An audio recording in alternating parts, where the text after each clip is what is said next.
So hi guys, iMAT here. Today I have the latest model in the HELLO PLUM Series 10, the H16 Pro. I've been testing it for the past few days to see if it is worth upgrading or not. I've been mainly testing the sleep mode, the pedometer, storage and the battery of this model. In this video we're going to be looking at all of its features, but before we start, if you're new to the channel, a subscribe would be highly appreciated. Starting from the contents in the box, we get the H16 Pro smartwatch with 46mm silicone straps attached to it. Then we have the USB-A wireless charger, and the specifications start with the user manual.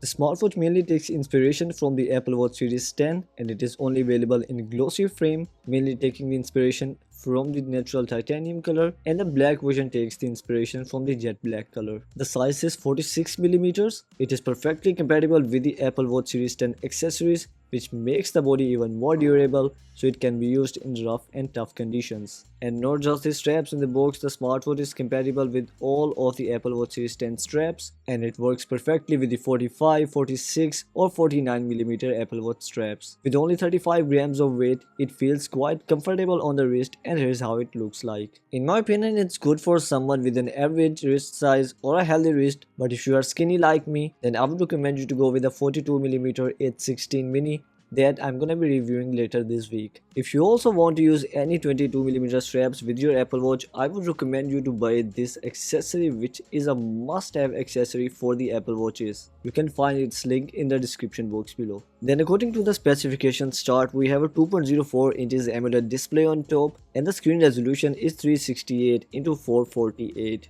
And if you go to the control center, then here's a look at the bezel size. The bezels are even from all of the sides, and the display size is quite big. So just like every time, the smoothness and refresh rate of the HELLO Watch is not something I am a fan of. The smartwatch looks quite good overall, the colors are good, but the transitions are really sluggish, and you will see this lazy behavior in many applications as well as during the transitions. It probably also tells a lot about the processor, which cannot handle the transitions. And it actually disturbs me because I've reviewed some of the cheap alternatives of the Apple Watch, and even with IPS and TFT displays, they have better transitions than the HELLO PLUM models. To take advantage of the AMOLED display, it also comes with the always on display options, and you can go to the settings and go to screen of clock, and you can also choose number screen of dial. The screen of dial can stay on for the whole day or until the battery runs out.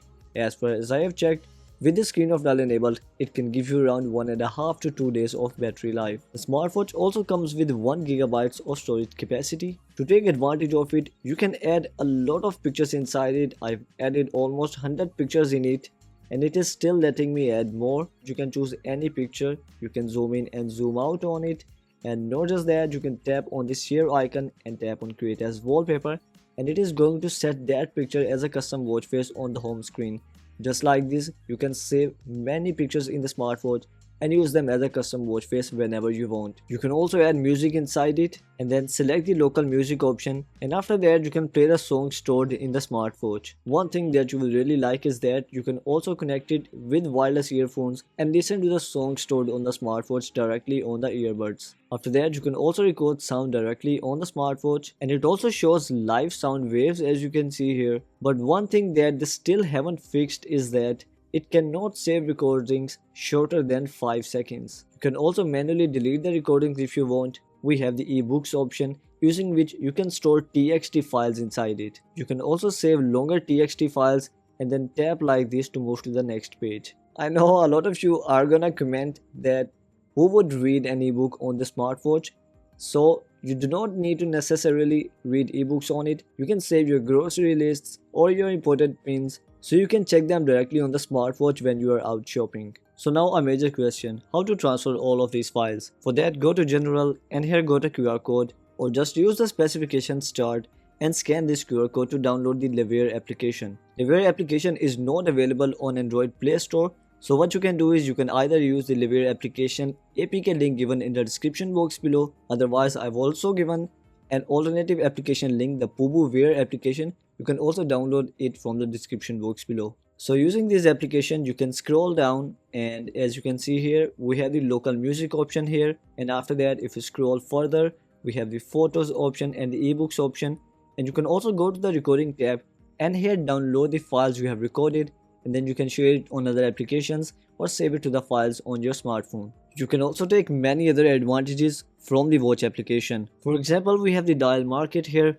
which is filled with a lot of watch faces inside it, and all of them are available for totally free. You can choose whichever one you like. For example, if we go with this one, you can tap on install. Then as you can see here, it is showing many watch faces here. These are all of the built-in watch faces. In total, it includes 21 watch faces in it, where you can choose one watch face from the gallery. Then this one is a fixed watch face, you cannot delete it.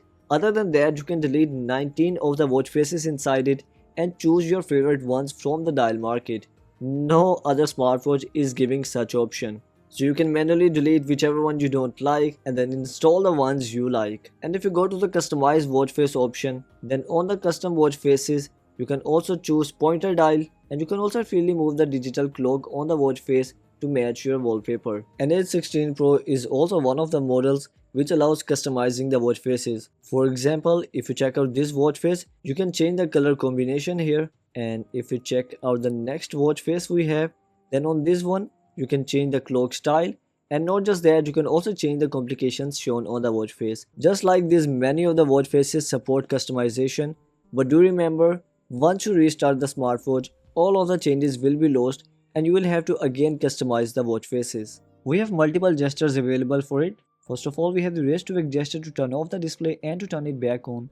Then we have the palm gesture, and we also get the tap to wake option, which works for 5 seconds when the display goes off. So if it went off while you were doing something, you can quickly turn it back on.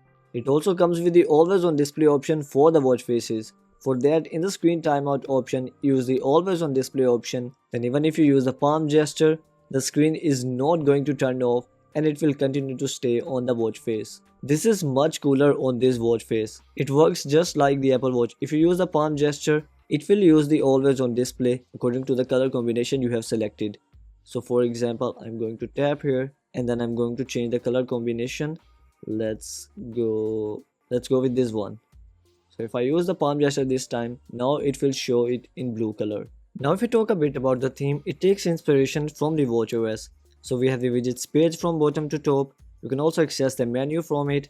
And if you go back, you can also press and hold any of the widget and then tap and hold again if you want to rearrange them. Then we have the notification center. You get the control center on the side key, and on the double click you can access the app history. Again, I would have preferred transparent or a blurry background on the back of the widgets page in the notification center as well as the control center. If you go to the menu, the animation is not as good as the HK10 Pro Max Plus. I would prefer that. And the app opening and quitting transitions are also not too good. But I'll have to appreciate the application UIs. They are designed really well and they look quite similar to the original. Although it's a quite useless feature, but by going to the application you can also change the menu theme and you can also change the background wallpaper in the menu. It also comes with a lot of sport modes inside it, and something that I really like is that you can tap on the 3 dots if you wish to customize the time, calories, and you can also start without any target. After running the 3 seconds timer, it is going to start it. It also shows the live data while the sports mode is running according to the sports mode you have selected.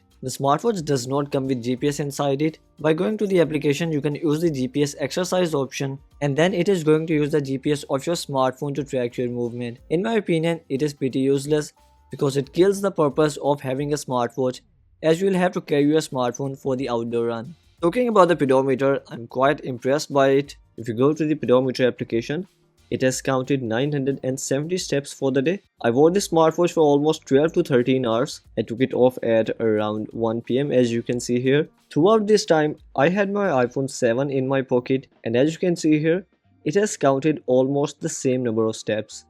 Sometimes the HELLO PLUM overestimates the steps, and sometimes it calculates lesser steps as compared to the iPhone, but throughout the day, the number of steps are almost equal. As you can see here, even if you look at the trend, it is quite similar, and with this I think that this smartwatch can be trusted to count the steps throughout the day. But still, if you are a sports freak and want to get a sports smartwatch which won't disappoint you, I would recommend you to check out my sports smartwatches playlist, which is linked in the description box below. We also get many utility applications. You can add alarms directly in it, and you can also use the imported songs as custom ringtones for the alarm. And here is how the alarm is shown. The ring and the vibration is quite good.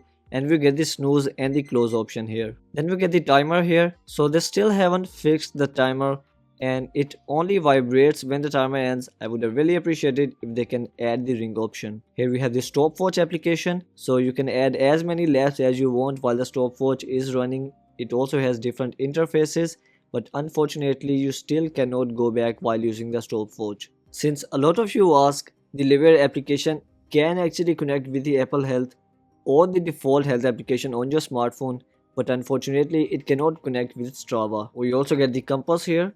First of all, let's manually calibrate it, so the values are actually quite closer. It also has two interfaces in it, although it does not change anything. Then we also get many health related applications. We have the heart rate and the blood oxygen level checker. First we'll do the test at rest and then we'll test it after the exercise. So first of all, let's perform the test at rest. Make sure that you are wearing the smartwatch at a 2-finger distance from your wrist bone. So the oximeter is showing 81 beats per minute at the moment, while the H16 Pro is currently showing 88 beats per minute and it is going down. Currently the values are matching on both of the devices and the final value shown by it is 82 beats per minute, and at that time the oximeter was showing 80 beats per minute. I'm running it one more time. This time the values are matching with the oximeter, so the value is going higher just like the oximeter, and the final value is 83 versus 84 beats per minute. And now it's time to do some exercise. So I've done a little exercise, let's test it again now. So currently the values are quite similar, 116 versus 112. So let's do exercise once again and see if it can show correct values or not.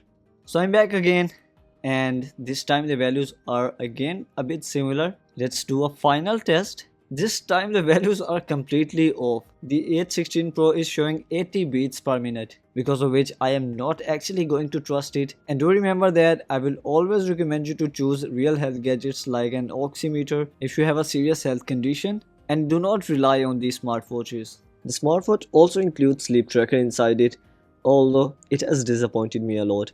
I've been testing it for the past 2 to 3 days and the sleep tracker never gave any value here. To make sure that the sleep tracking was turned on, I went to settings and here went to the sleep tab and the sleep mode was turned on. So even though the HELLO watches used to be quite good in sleep tracking, but this H16 Pro or the HELLO Plum model is not trustworthy for sleep tracking. We also get the mindfulness or the breathe training application. You can also customize it to adjust the speed and the time. Females can also add their cycle using the Liver application. The smartwatch also supports Bluetooth calling. For that you will need to turn on this icon, and after that you can access the telephone application and here call any number directly from the smartwatch. And you can also receive calls directly on it. It rings as well as vibrates on the incoming call and also shows the name of the caller. Here is an amazing option. You can use it to switch the sound to the smartphone and then switch it back to the smartwatch. We also get the notifications option here, and you can also receive notifications directly on it. It even wakes up the display if the display is turned off. It does not support scrolling, but as you can see here, it can show some of the mainly used emojis. Here's how the notification center looks like. Since a lot of you ask, we also have the red dot alert for the unread notifications, and in the notifications option we also get the others option, which means even if an application isn't listed here, it can still send you the notifications for it. Then we get the camera option and we have the live preview option, using which it can show the live preview of your camera directly on the smartwatch, but since the Bluetooth version is not so high, so it is quite slow. And I hate to say that it has a very high latency, and unlike the HK10 Pro Max Plus, it takes around 5 to 7 seconds to update the screen. You can also use the voice assistant directly on the smartwatch. How's the weather today? Then in the music application, you can select mobile music and then you can control the media playing on the device. You can also control the volume level using it, and if it is shifting the sound from the smartphone to the smartwatch, then go back and then go all the way down to settings. And here in sounds and touch, just turn off the media tune control option. After that you can control the media playing on the device without shifting the sound from the smartphone to the smartwatch. Then we have some applications like DeepSeek, stocks and translation, and finally the sellers have accepted that this feature does not work outside China. This is why it keeps showing the responses in Chinese even if you select different languages. And in the translation application, it can only translate from Chinese to the other application, and even if you use English or any language here, it will continue to show Chinese. As far as I have checked, the smartwatch can be used as an NFC tag, but it cannot be used for NFC payments. Then we have the calculator. All of the functions work absolutely fine in it, and even the percentage function with addition works fine. It also comes with calendar inside it. In the end, we have the weather application here. You'll have to give the location access to the weather application for it to work. It shows a lot of information, and for the first time, I'm really impressed by the weather application in the HELLO PLUM. If you talk about the last applications in it, we have some of the games and the applications like Moo and the Buddhist beads, and here we get the noise application. I'm not really sure if it works perfectly fine or not, so I'm gonna snap here, and as you can see here that it is not increasing even though I am snapping right next to the microphone. So in my opinion, it can only detect if you are in a quiet environment or a noisy environment. There is no in between. In the end, as advertised, it comes with a battery capacity of 300 mAh, which takes around 2 hours to fully charge using the wireless charger provided in the box. My battery experience has been not so bad. I've been testing it for the past 2 days, and in my opinion, it can give you around 2 days of battery life with the screen of dial enabled, and without it, it can give you a week of battery life, and depending on your usage, it can actually give you even more than that. I've been working on this video for about 1.5 hours now, and in this time, it has lost 10% of the battery. I fully charged it last night. It's been almost 21 hours since then, and in this time it has lost 41% of the battery life. According to that, it's a quite good battery life. And with this, we have covered everything in the H16 Pro. So guys, if I fail to answer any question, let me know in the comment section below. And in my opinion, if you are using the H15 Pro or the HELLO 3 Pro Plus, there is actually no need to upgrade. It literally feels like the same smartwatch. But if you are using an older version, then you can actually upgrade to this one. It looks like a good watch. It has a good pedometer as far as I have checked, and the battery timing is also quite good with the screen of dial enabled, and it also gets the latest watch faces. To place an order, I would really appreciate if you can use the link given in the description box below. Continue to support me on this new channel by subscribing and liking the videos so I can bring more amazing content for you. I will see you in the next one.